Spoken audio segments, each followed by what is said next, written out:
mga ka-idol. Uli na po tag-ayaw mo na mga ka-idol. Kay wala naman tayo trabaho dire. Uli tag-ayaw mo tabang-tabang tagtrabaho sa dito. Sa akong ginikanan mga ka-idol. Kay mga gulang ng mga ka-idol. Sa akong mga gulang. Napod. Bahay pa diyod niya di. Dili makakuan kay trabaho mga ka-idol. May nang kitagay mga laki mo kon ko mga ka-idol kay laki mo ta. Tabang-tabang tagtrabaho mga ka-idol. Kay napay asawa ato sa asawa mo kon mga ka-idol.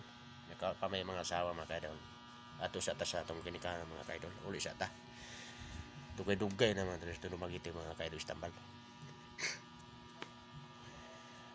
Mura to mga ka-idol. Mga era ko ninyo gamay nga hinabang mga ka-idol bisag like ra. Okay na sa ako ko idol.